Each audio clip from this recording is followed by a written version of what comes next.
Hello, and thank you for joining today's webinar on first trimester ultrasound. Guideline-based approach includes the diagnosis. My name is Kathy Elliott, and I'm the Marketing Director for Women's Health Ultrasound at GE Healthcare, and I will be your moderator for today's webinar. And now, I'm honored to introduce our esteemed presenter this evening, Dr. Reem Abu-Rustam. Dr. Abu-Rustam is an associate professor at the University of Florida and serves as the Director of Ultrasound Services, Education and Research in the Division of Maternal Fetal Medicine. She is also the president-elect of the International Society of Ultrasound and Obstetrics and Gynecology. Her clinical interests include ultrasound, specifically the first trimester fetus and the fetal heart, ultrasound education, and global outreach. Please join me in welcoming Dr. Abu-Rustam. Thank you, Kathy, for this introduction, and I'm truly honored to be here today. I would like to thank GE for giving me the opportunity to discuss first trimester ultrasound, a guideline-based approach and clues to diagnosis. During this presentation, I hope to highlight the importance of assessing the fetus at 12 to 14 weeks. I would like to go over the constituents of the AIUM and ISWOG first trimester guidelines. I will talk about the various markers that allow us to detect certain anomalies at this point in gestation and, of course, highlight the many limitations. I will start with a background, then go into the constituents of the guidelines. I have selected specific clues to go over with cases, talk about the limitations, future direction, and end with conclusions. The main instigator for what we do today is the nucal translucency. And this dates back to Langdon Down to 1866, who first described the fetus with Down syndrome as having skin that is deficient in elasticity and a nose that is small. In 1985, it was Professor Benacerraf who first described the nucal fold as a second trimester marker for Down syndrome. And 7 years later, in 1992, Professor Nicolaides talked about the nucal translucency, and this is what has revolutionized our practice today. I would like to highlight that between 1992 and 2011, we had about 70% of pregnancies presenting for NT assessment at this point in gestation. Of course, this was prior to the introduction of NIPS, and this brings me to the very important point that congenital malformations are nearly 7 times more common than chromosomal aberrations. This is why it is so important not to lose access to fetuses at this point in gestation.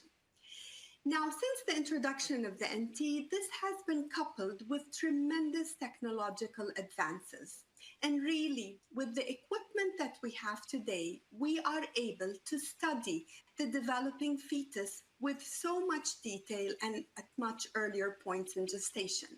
We are able to look at the vasculature, and we are able to study beyond structure going into function. Now, why should we detect early, and what are our main considerations? First and foremost, our patients wish to know. This gives us ample time for workup and to discuss options with families. In addition, in utero therapy is available at various centers of excellence depending on the underlying congenital malformation, and this will allow us to complete a workup and make arrangements for our patients. There are legal limits for termination across these United States, and we certainly have been under a lot of pressure here in my state of Florida. If the patient were to elect to terminate, it is safer the earlier that it is done in pregnancy, and if they were to continue on with the pregnancy, this may allow us to explain sudden in utero fetal demise. It also allows us to study the natural progression to certain conditions. It is helpful in the high BMI patients because it gives us an access under the pannus or transvaginally. It has psychological ramifications, impacts our obstetrical care, and is undoubtedly a very powerful tool for early reassurance to families who have had prior affected children. Now, having a protocol is so important, as has been shown by Karim in 2017, whether it is for major anomalies, all anomalies, or those in the high-risk patient. And this brings me to today's guidelines. The first guideline we had was from ISWAG in 2013, and this has just been revised in 2023. AIUM put out its first trimester practice parameter, and this was led by Professor Bromley in 2020. And this is primarily what has been used here in the United States.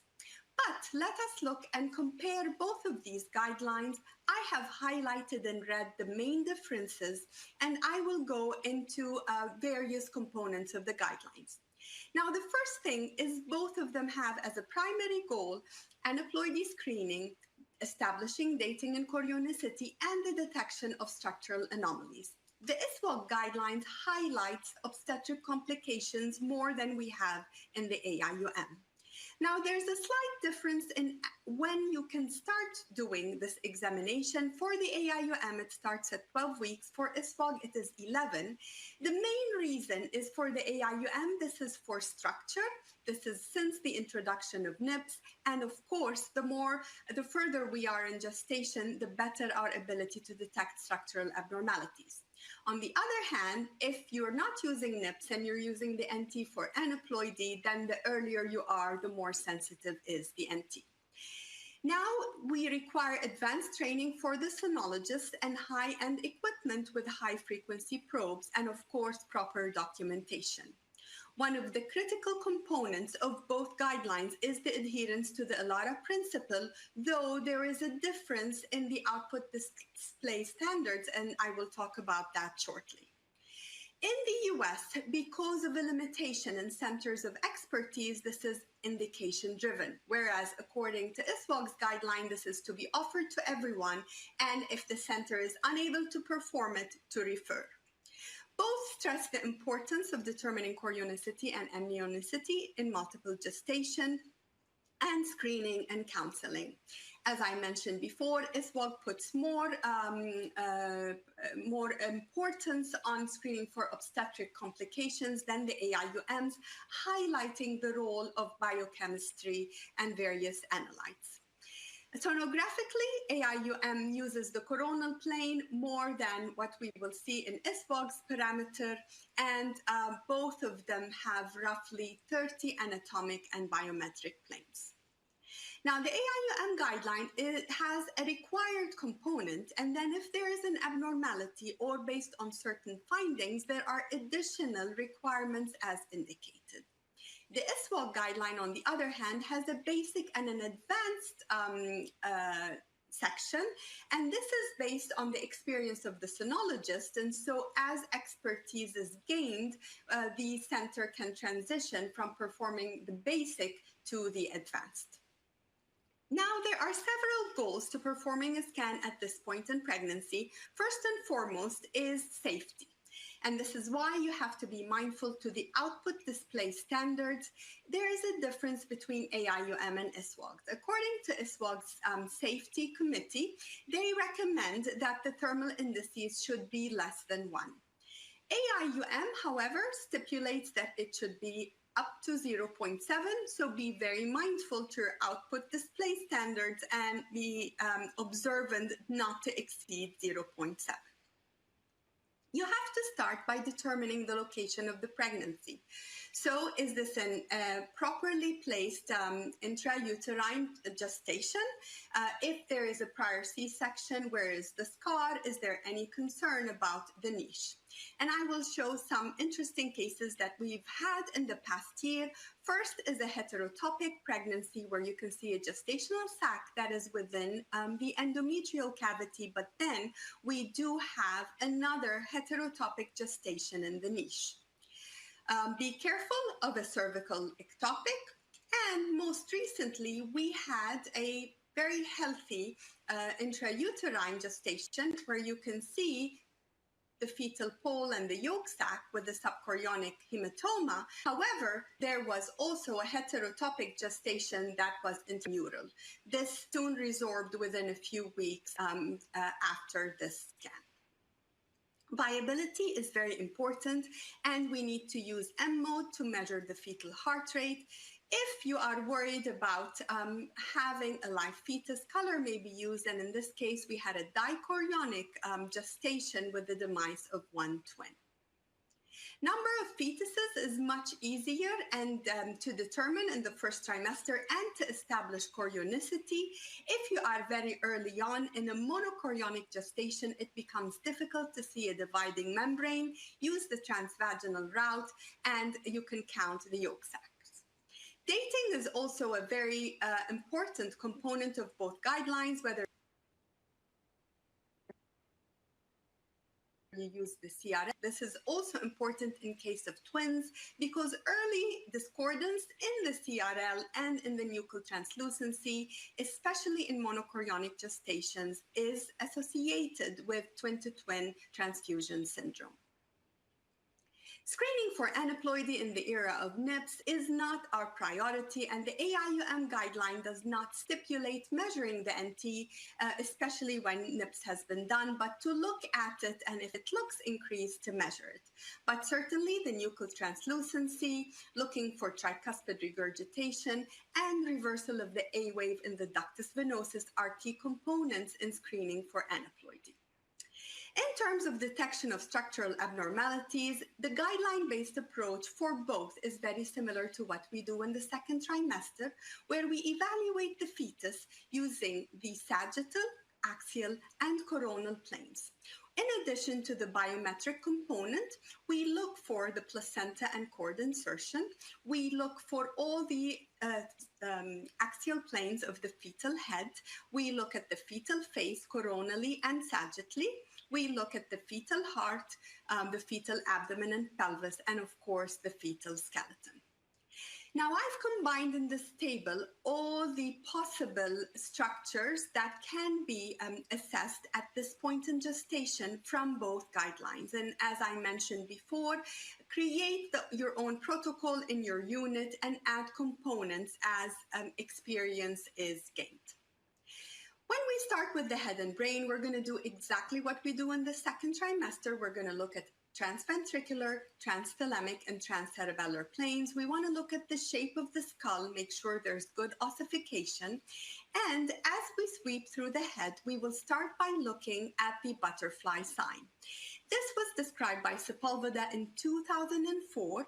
This is formed by the choroid plexus at the transventricular plane. And you will see that in the first trimester, the choroid plexus proportionately is much larger.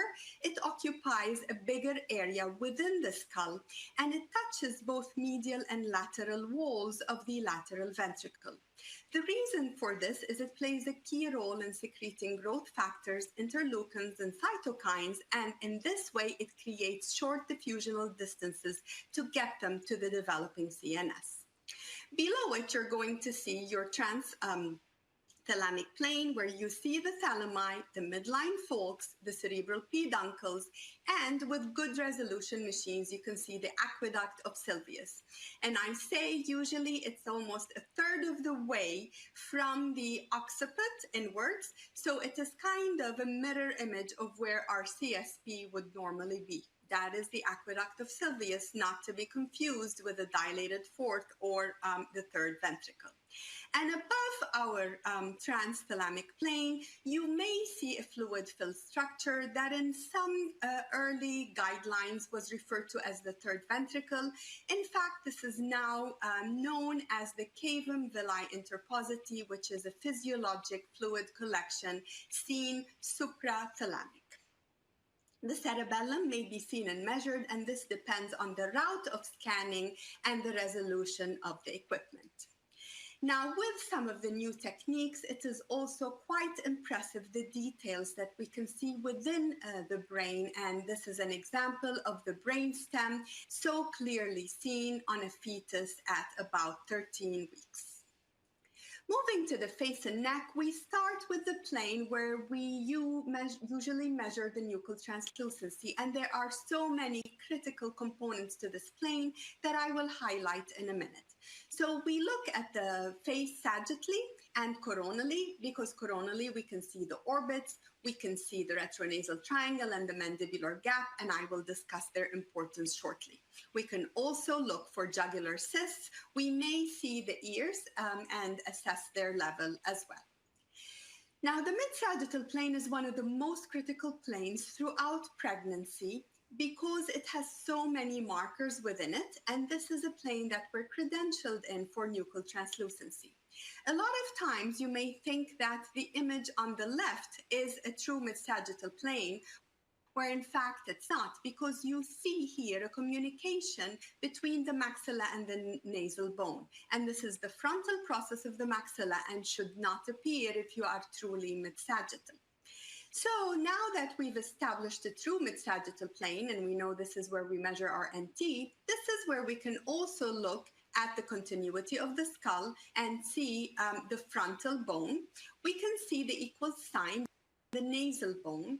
We can see the maxilla, that it's nice and continuous and well ossified. We can see the mandible. We can see the thalamus. We can see the sphenoid bone, the midbrain, the brainstem, the medulla oblongata, the future fourth ventricle, which has been coined the intracranial translucency, and the asterisk is on the choroid plexus within the fourth ventricle. We can see the cisterna magna and the occipital bone.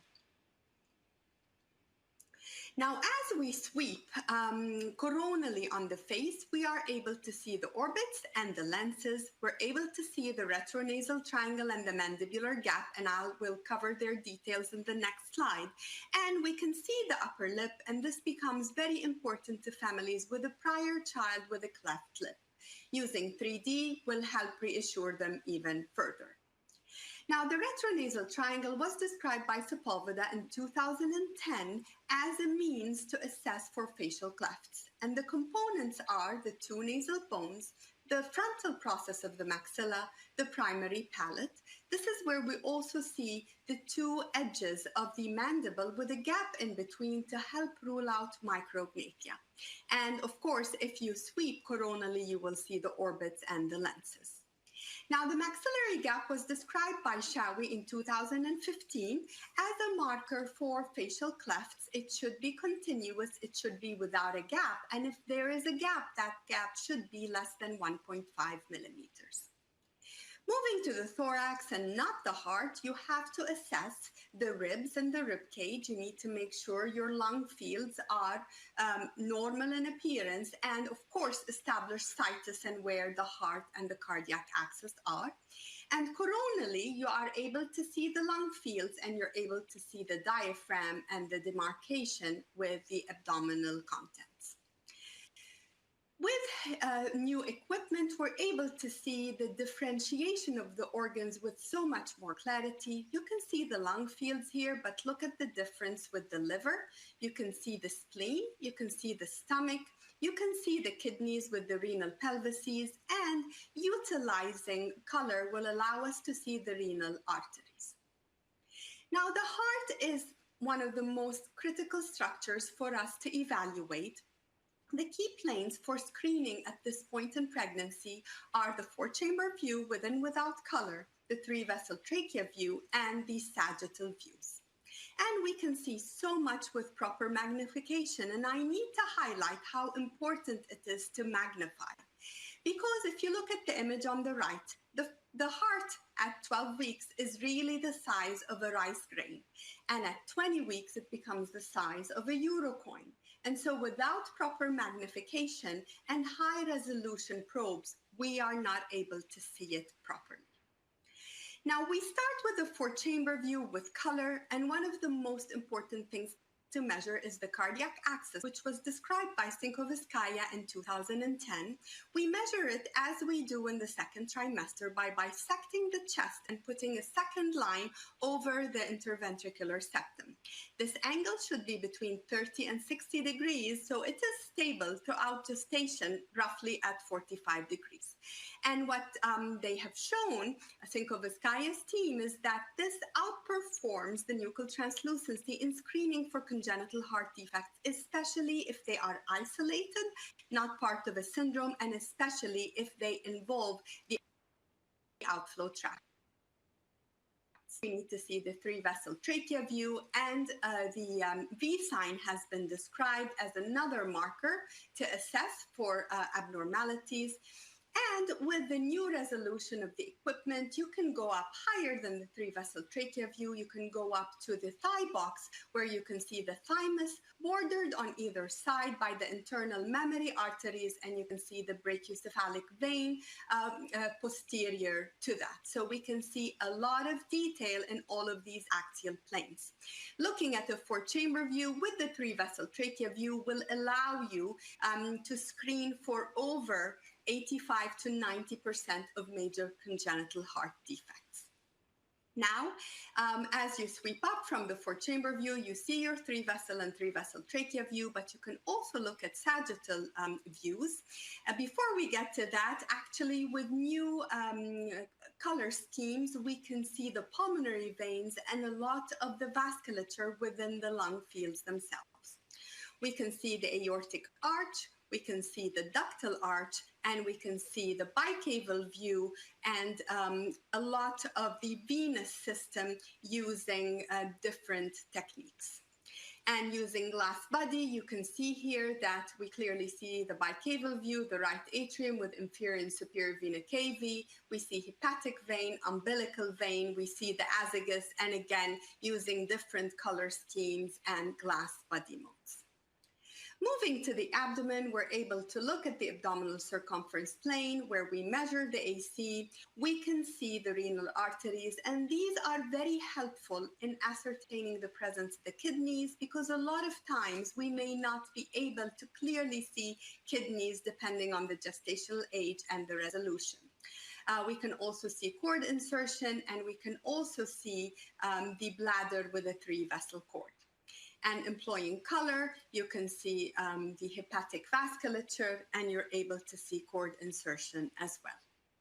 Now, without color even, you're able to see cord insertion into the placenta, and as we sweep up on this fetus, you can see cord insertion into the abdominal wall. You can see the renal pelvises axially, and you can measure them, and they should be less than 2.5 millimeters. And of course, as I mentioned earlier, looking coronally, you can see the kidneys and the renal pelvis very well with the renal arteries that allow you to make certain that you have kidneys there. Now, when you look at the bladder and you can see the bladder with a three-vessel cord, be very careful not to immediately tell the patient you have a single umbilical artery. These vessels are very small, and many a time, depending on your angle of insonation, you may only be able to pick up one vessel. We can also see the rectum, and you can see the structures in between and this distance, whether it represents a uterus or not. Now, the spine will vary depending on the gestational age because of the ossification centers, and you can see the intactness of the skin. You can see it sagittally, coronally, and transversely with 3 ossification centers very nicely here. But of course, there are limitations at this point in gestation. Vaginally, you may be able to get much higher resolution, and you can employ 3D to look at the rib cage. You can see here the scapulae, the clavicles, and you can see the iliac crests. The extremities are much more easier to assess in the first trimester. You can see all 3 long bones, the humerus and our radius and ulna. You can see the lower extremities, and sweeping through, you're able to see the feet moving, and you can see even the popliteal vasculature. And looking at the upper extremities, you're able to see all long bones, you are able to see the hands and the fingers.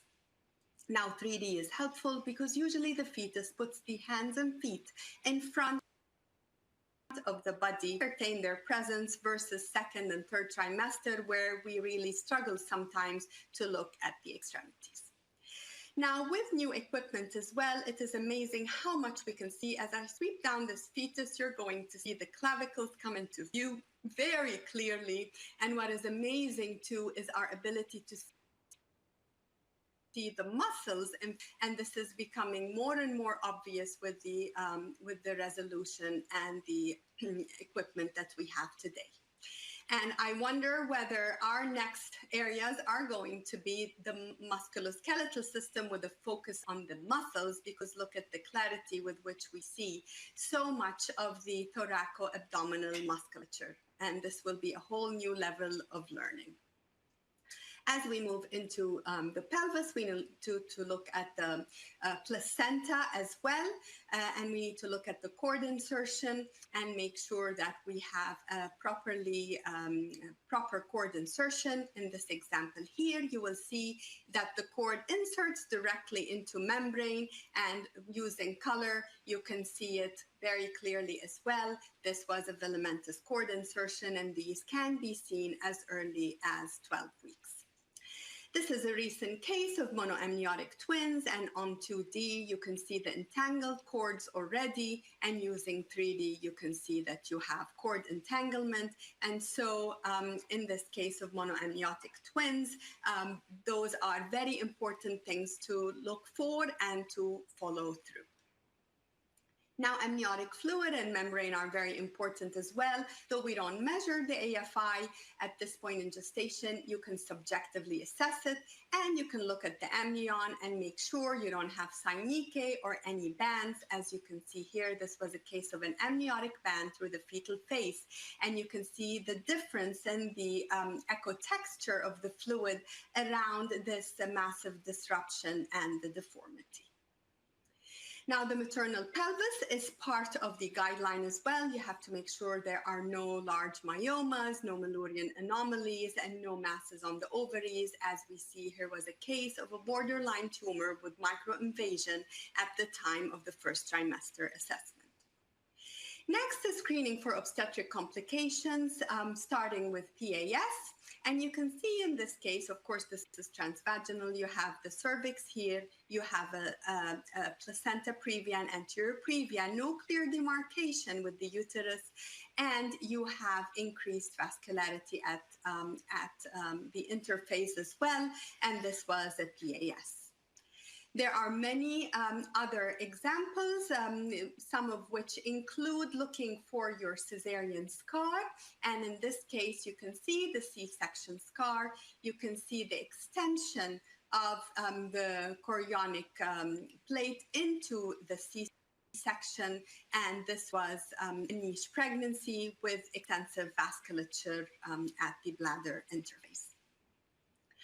Now, for screening for preeclampsia and preterm birth, there are various calculators available through the Fetal Medicine Foundation. They require sonographic indices, maternal characteristics, in addition to various serum analytes, and those are highlighted specifically in the ISWAG Advanced Guideline.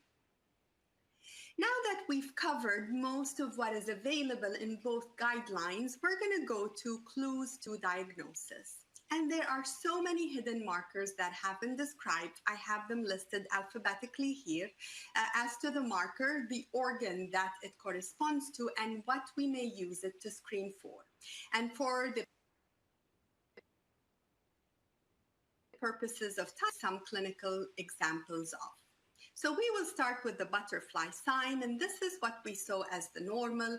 And as we sweep through this fetal head, this is anterior, this is posterior. You clearly see a little bit of the choroid plexus, no butterfly. There is a monoventricle here, and this is a case of holoprosencephaly. Now, moving to the cardiac axis, you can see the normal on the image here, an angle of about 45 degrees. And we had this fetus who presented at 12 weeks, 6 days with an axis of 99. And trying to sweep from the 4-chamber view to the 3-vessel trachea view, we didn't have a very nice 3-vessel trachea view. And there is an area at the crux where you almost see communication. And so the patient was counseled and brought back in about 2 weeks. And this is that same fetus at 15 weeks, 3 days, cardiac axis still at 89. And watch as we sweep up in this heart, you clearly see a membranous VSD with an aortic override. And this was a case of tetralogy of Fallot. So the cardiac axis was key to this diagnosis. diagnosis. And this is a more recent case where, again, looking at the grayscale, you will see left axis deviation with a cardiac axis of nearly 90 degrees. It looked like there's a VSD, maybe an override. And again, as we look at this clip, you will clearly see that we do have a membranous VSD with an aortic override. This is another case of tetralogy of the lobe. Now we move to choroid plexus cysts, and we have to highlight that these are a more common occurrence the earlier we are in gestation, and they do tend to resolve. We see them a lot in the early second trimester, but in this first trimester fetus, they were really quite impressive and large. And here is a 3D of them. We followed this fetus. NIPS was negative. There were absolutely no other findings, and they did resolve with a healthy neonate at birth, but those can be significant, and so watch and follow. The ductus venosus is a very important structure in the fetus, not only for screening for aneuploidy, but also as a marker for complex venous malformations. And what I have on the left is normal venous system, where you see the right atrium, you see the inferior and superior hepatic vein, the ductus venosus. And one of my astute sonographers was scanning the first trimester fetus, and she kept getting this circular vascular ring and could not get what we normally see in terms of ductus venosus hepatic vein, but rather this very striking circular vascular ring. And this was a portosystemic shunt that was picked up in the first trimester. Okay, next we're going to go to the gastrointestinal tract and the evanescent pelvic translucency. And this is the case that made my sonographers believers in the first trimester scan when I first joined them in 2018. As my sonographer was attempting to measure the nuchal translucency, a nuchal cord was seen, but her eyes drifted to the pelvis, where there was an oblong cystic structure that she measured.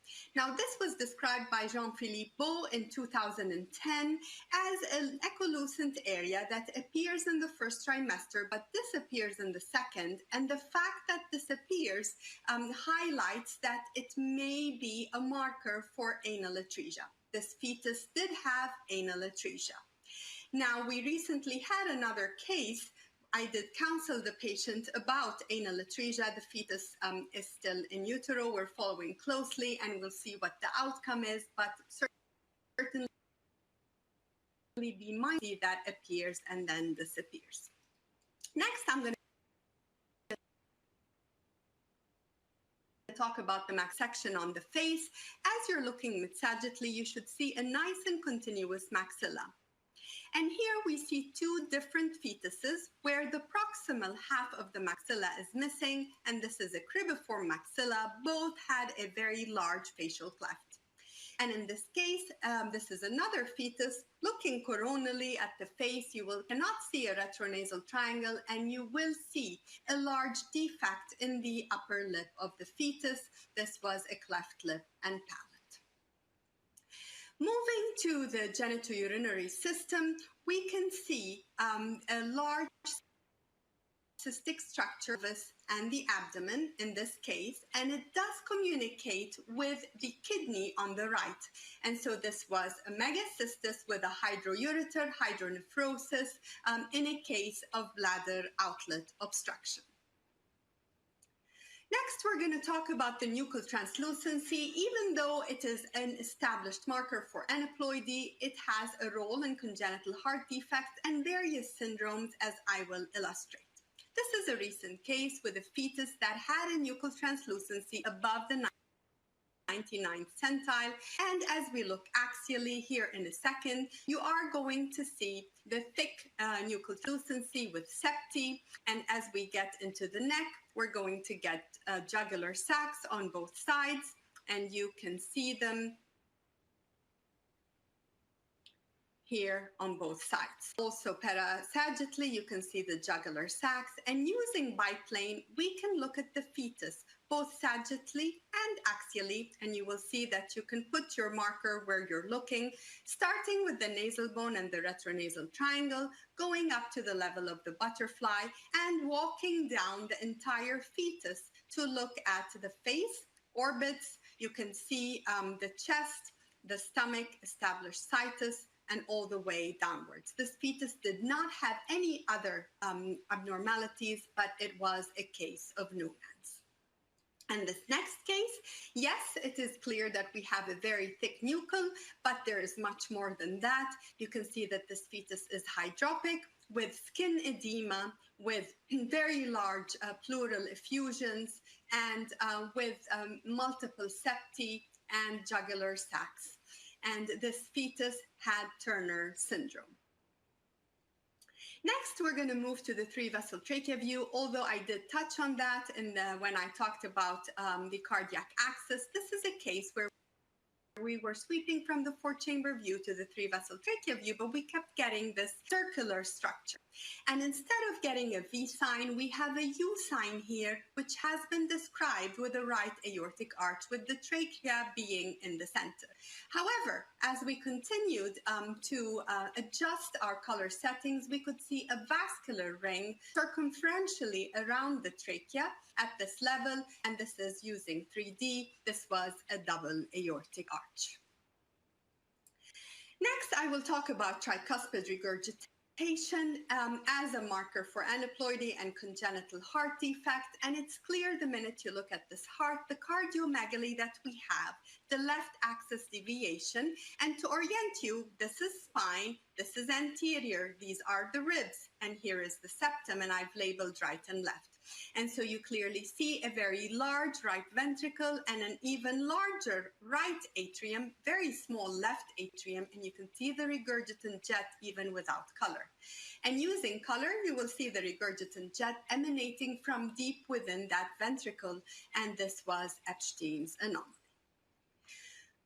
There are many limitations as we transition now into this very important section to keep in mind as you start looking at fetuses at this point in gestation. Primarily due to the fetal size, this requires training, high-end machines. We are limited by maternal BMI, though under the PANIS and the transvaginal route give us another option. We're limited by the developmental stage of the fetus. This can be time-consuming, and it may cause undue parental anxiety. The highest challenge, the greatest challenge, is with the low-risk patient. So my final message is one of caution. Be careful as you interpret. Be careful. Bring patients back. Double check before you alarm them. And I start with this example at 9 weeks, 5 days, where it looked like there's an omphalocele. Of course, we know that there is a normal exomphalus at this point in gestation. Bringing the patient back 3 weeks later, sweeping down, you're going to see here in a second that we have an intact abdominal wall with a normal cord insertion here, and this is physiologic gut herniation. In addition, this is another case where we were worried about the ossification at 11 weeks, 3 days, where you can see the of the skull, certainly not much in terms of the rib cage or with the vertebral column. And there was concern, is this a skeletal dysplasia? Well, just 10 days later, look at this fetus, a very well ossified skull, a beautiful spine, rib cage, and so this is clearly just a developmental limitation. Now, this case, you worry about any kind of a cleft in the face, but it is shadow artifact, even though it's a little hand with little. And this was a case on very old equipment from 2010, where at 13 weeks, there was significant ventricular disproportion with a seemingly hypoplastic left heart. However, following this fetus to 21 weeks, we had normalization of the ventricles, and all this fetus had was an ASD primum with a cleft in the mitral valve. And this case shows that the first trimester scan really can be a double-edged sword because you see things, yet limitations with others. And looking at this fetus, trying to get the butterfly sign, you can see that there is a normal midline folks, but there is a cystic structure lateral ventricle. And here it is on sagittal view, where you can see it as well. And our diagnosis and suspicion was that this is an arachnoid cyst, which indeed it was. Well, if isolated arachnoid cysts have a very favorable prognosis, but they can be associated with agenesis of the corpus callosum. And this is what we could not assess at 12 weeks. The patient had to wait several weeks before we could look at the brain in more details, and this was very anxiety-provoking. And this was a recent case where we had a thick NT over the 95th centile. We had a 2-vessel cord and a seaming omphalocele with a membrane covering bowel. And as we swept down on this fetus, you could see the thick nuchal translucency with some septi. There was no abnormality in the CNS, but we will see jugular sacs appearing here shortly. And there was a VSD.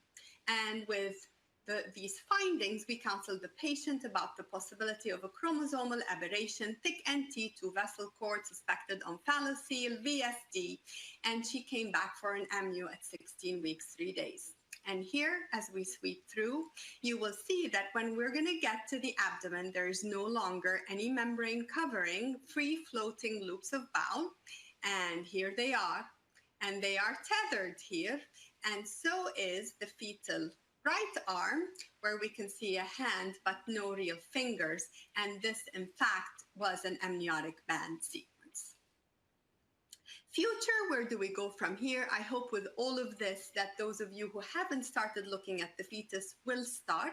This is going to be the cornerstone scan for us going forward, and I suggest that you start by the sagittal sweep as you scan your patients, and just save this as a clip and look at it later on. So this is where you measure your CRL. This is where you look at the intactness of the cranium. This is the plane that we're credentialed in to measure the NT. This is where we can also see the frontal bone. We can see the nasal bone. We can see the maxilla in all its intactness. We can see the intracranial translucency, which is the future fourth ventricle. That is a marker for spina bifida. As we sweep, we can see parasagittally the diaphragm, we can see cord insertion, bladder, and stomach, and we can see the phallus, and we can see the extremities. And adding color, we're able to see the venous system, we're able to see hepatic vein, ductus venosus, the aortic arch, we're able to see head and neck vessels that will appear later on. So critical information in this one sweep with and without color. Add to that an axial sweep. You start with the butterfly, midline folks. You're going to see orbits, retronasal triangle, mandibular gap, 3-vessel trachea view, 4-chamber view, axis with situs, cord insertion, bladder, and extremities. In addition, this scan has a big role in sonoautopsy. A lot of times when we have fetal demise at this point in gestation, if they were to undergo a D&E or induction, we are not able to really determine because of the fragility of the tissue. So ultrasound plays a significant role. This is a recent case that came in with demise at 13 weeks. This was her first scan with us, a suspected abdominal wall defect. And the patient agreed to a transvaginal scan, which was truly invaluable because you will see the extent of this defect with clear amniotic band causing major disruption, malformation with herniated bladder, bowel, and liver. We could not determine the status of the heart. Could this be a pathology of Cantrell? And in the first trimester, you can fit the entire fetus in a single volume, and from it, you can obtain all the anatomic and biometric plane needed for a full assessment. We looked at this back in 2012 and established the distances between these planes. And now with the advent of AI, imagine what we can do in the first trimester with a single volume. This is a most comprehensive, recently published paper on artificial intelligence in obstetrics, highlighting what has been done in the first trimester. Again, very little in comparison to other points in gestation, and so much more information in one volume.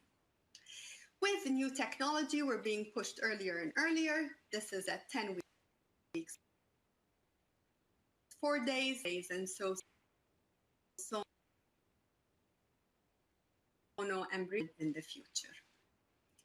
So to conclude, I hope I've been able to highlight how important it is to perform a scan at 12 to 14 weeks, adhering to the guidelines that we have, adapting them for your unit, and of course, being mindful to all the safety recommendations. There are so many hidden markers that we can look for, and really the future has unlimited potential.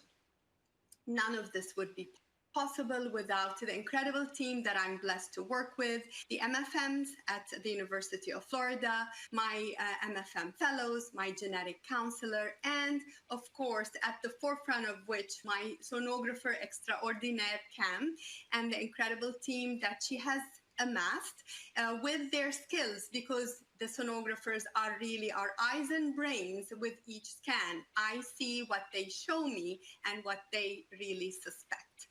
We have an amazing team with our coordinators, and I thank you for your attention.